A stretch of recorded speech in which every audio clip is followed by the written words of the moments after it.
One of the reasons why you keep struggling with your faith is because you are careless with your words. You are careless with the things that you say about your life, about the circumstances and the situations that you go through. You are very careless with the things that you say on a daily basis. You are very careless with the words that you speak when you react to certain situations. And in this video, I want to explain to you that there are two levels of faith. And in explaining to you these two levels of faith, I'm hoping that you will be able to be more careful and more intentional about the things that you say about your life and the things that you speak about your situations and circumstances. And in explaining this to you, I want you to understand that these are confessions. These are confessions. The Bible says that faith comes by hearing and hearing by the word of God. And you have to understand that fear also comes by hearing. Every day you turn on the news, whether it be on the radio or on the TV, the things that you hear, they affect the way that you look at the world around you. They affect the way that you look at your life. The things that you hear about the economy, the things that you hear about the relationships, the things that you hear about the world, the community that you live in, the things that you hear about the safety of the country that you live in, the community that you are in. The things you hear affect your outlook. Now, I'm not talking about you living in delusion. That's not what I'm talking about. Faith is far from delusion. Faith is not the same thing as delusion. Faith is an understanding. It's a form of understanding. Faith, according to the Bible, is the evidence of things that we haven't yet seen. Right? Now, it is not to say that you are being delusional simply because you are talking about things you haven't seen. It is that you understand that the world you live in is not necessarily reality in itself. It is only a shadow of the actual reality. Everything happens in the spirit before it happens in the physical. Let me say this to you again. Everything happens in the supernatural, in the spiritual realm, before it happens in the natural realm. So what you are seeing right now in your life is only a manifestation of something that long happened in the spiritual place. You have to understand this, and you have to come to a point where you gain an awareness of this.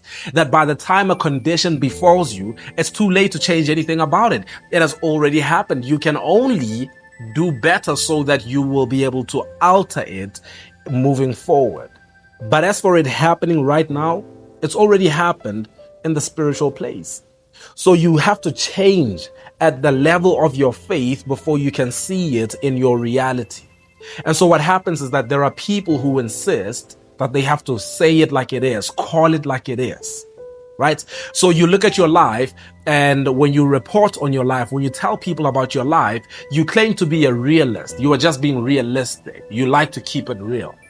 And I'm telling you right now, if you continue to call it like it is, it will always be what it is. If you continue to call your personal economics, your personal finances what they are right now, they continue to stay as they are right now. If you continue to speak on your health in a negative manner simply because the condition of your health right now is negative, it will continue to stay that way. You have to change the language that you use. You have to change it. And that's why I want to give you two different confessions that you can use on a daily basis. Now, I told you that these are two different levels of faith. So the first level is a confession as much as the second level is a confession. But you have to go through the first level in order to get to the second level. I want to tell this to you because I found it in a story in 2 Kings chapter 4 in the Bible. There's a story of a woman. We don't get her name, but we know that she's a Shunammite woman according to the Bible. And I'm going to try to summarize her story so that we don't take too long talking about her story. But this woman was a well-to-do woman. It says that she was well off. She was married to a man who couldn't give her a child because the husband was too old. I'm guessing that she was still young. But we know that she didn't have a child, but she had everything else. Now, you have to understand the context of the time. At the time, it was an honor for a woman to be able to bring life.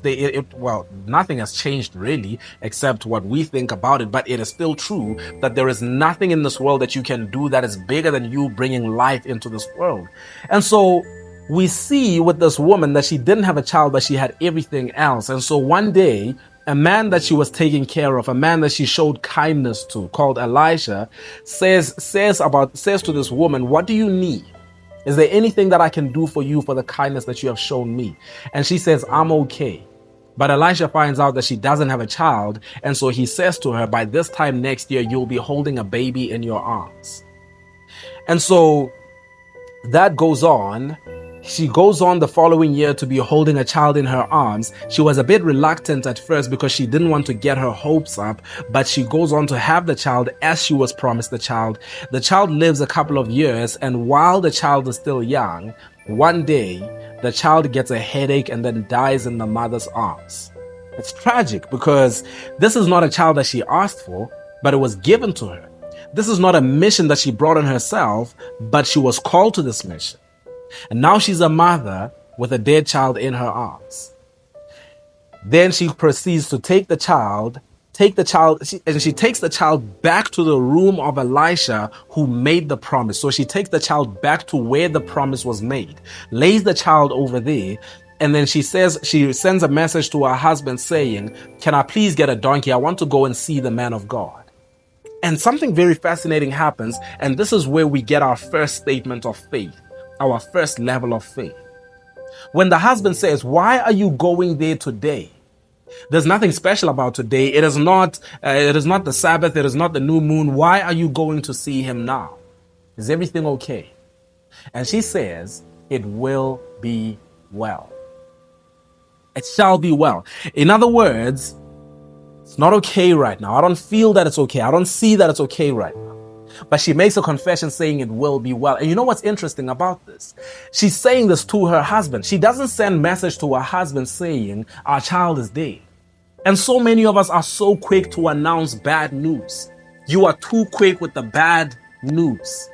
The moment that there is a hiccup in your marriage, you run to tell somebody else about the hiccup in your marriage. The moment that there is a little inconvenience in your business, you run to tell somebody about this past week that was so terrible and how the economy is so terrible right now. No customers are walking through the door. We are too quick to bring the bad news. We are too quick to report on the bad news. I want to challenge you to be a little bit slower with the bad news. To hold off on announcing the bad news, announcing the bad circumstances of your life, and rather take a moment to confess that it will be well. See, this first level of faith is a very vulnerable one. It's an honest one that says, "I don't see it right now. I don't feel it right now. The circumstances right now don't look the way I want them to look, but it will be well.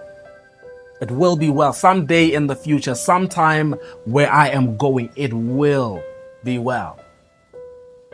For those of you who are younger, you know what the philosopher DJ Khaled said. He said, "God did." And so sometimes before we get to "God did," because we don't have the faith for it, we say, "God will." God will. That's the first level. And it's an honest level. It's an honest place to be. To say, "I don't see it right now, but I believe he will." I don't have the answers for you right now when you ask me about what my faith has done for me, but God will. It will be well. Slow down with the bad news. Make a confession that it will be well. Things will work out for my good. And then the way that the story goes, the woman of Shunem, she takes the donkey and the servant and she goes to meet the man of God. When she goes to meet Elisha sends out his servant to go and meet her while she's on the way. And when the servant says, "Is everything okay? Is the husband good? Are you okay? Is the child well?" Now get this. The servant asked, "Are you okay? Is your husband okay? Is your child okay?" And we get the second confession, the second level of faith. She said, "It is well. It is well. Everything is okay." Now, I want you to think about this, because if you don't know, you might think that she is lying. A person of little understanding might say, "Why is she lying? Why is she pretending that everything is okay?"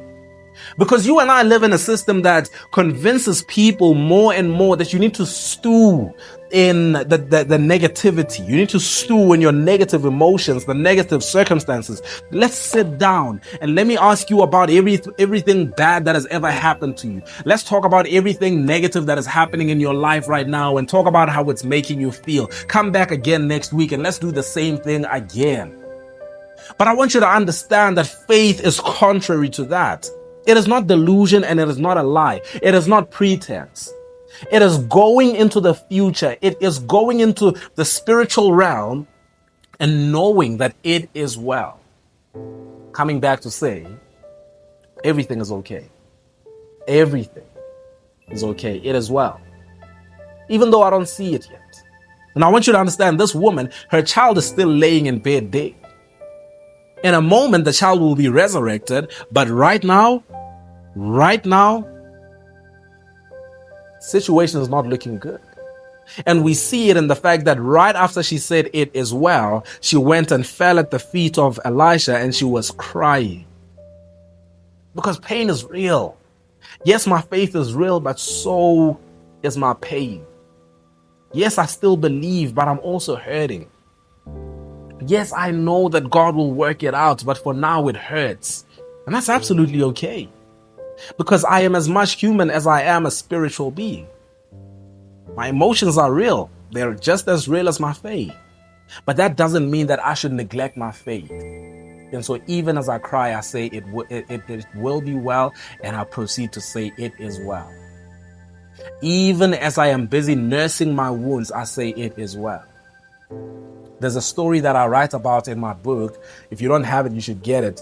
There's a story that I write about in my book of a woman that I know, and she had a condition which for some time was not diagnosed. No one knew exactly what the problem was, but she had an autoimmune disease where her own body was attacking itself, and it got to the point where she couldn't walk and couldn't even hold a toothbrush.